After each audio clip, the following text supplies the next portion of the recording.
का अंतिम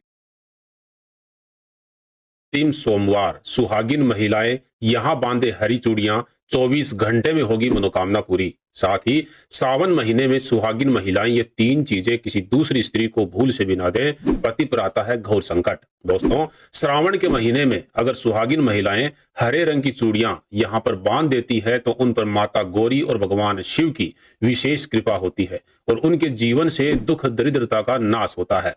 सावन का महीना हिंदू धर्म में सबसे अधिक पवित्र माना जाता है, क्योंकि सावन का महीना भगवान शिव को अत्यंत प्रिय है। कहा जाता है कि इसी महीने में भगवान शिव पृथ्वी पर पधारते हैं और अपने भक्तों की मनोकामनाओं को पूर्ण करते हैं। दोस्तों, शिव जी माता पार्वती के बिना अधूरे माने जाते हैं, इसलिए सावन माह में हर सुहागिन महिला को मां गौरी की पूजा अवश्य ही करनी चाहिए और उन्हें प्रातः काल सिंदूर और लाल फूल अर्पित करने चाहिए। यदि आपके पति सदैव रोग से ग्रस्त रहते हैं, उनका स्वास्थ्य बार बार खराब होता रहता है, तो आपको यह उपाय अवश्य करना चाहिए। मां गौरी को लाल फूल अवश्य चढ़ाएं। यदि गुड़हल का फूल आपको प्रतिदिन प्राप्त होता हो तो सबसे उत्तम माना जाता है, अथवा आप कोई भी लाल फूल चढ़ा सकते हैं। लाल फूल के साथ अगर आप माता को सिंदूर भी अर्पित करती हैं तो उस सिंदूर में से थोड़ा सा सिंदूर अपने माथे पर भी जरूर लगाएं। इससे पति की आयु लंबी होती है और वह स्त्री सदा सुहागिन रहती है। दोस्तों, सावन माह में कभी भी सुहागिन महिलाओं को अपना गला खाली नहीं रखना चाहिए। आपको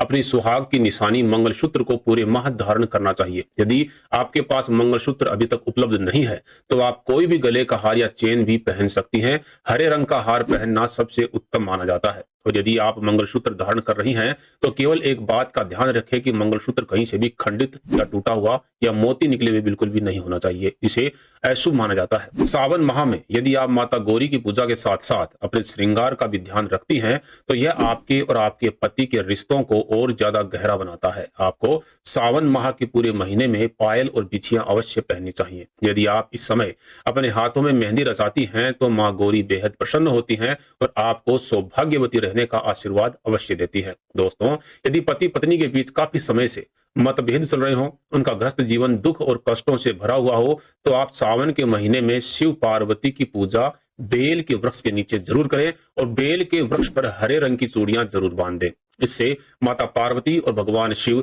बहुत जल्दी प्रसन्न होते हैं। इस दिन आप सुबह जल्दी जागकर बेल के वृक्ष को जल देकर उसके नीचे माता पार्वती और भगवान शिव जी की प्रतिमा अथवा मूर्ति रखकर उनकी पूजा करें और पूजा के बाद हरे रंग की चूड़ियों को बेल के वृक्ष पर हरे धागे से बांधे। चूड़ियों की संख्या 7 होनी चाहिए। ऐसा करने से आपकी हर इच्छा पूर्ण होती है, घर से दरिद्रता समाप्त होती है और साथ ही ध्यान रहे कि श्रावण के महीने में किसी भी सुहागिन महिला को अपना सिंदूर और श्रृंगार का सामान अन्य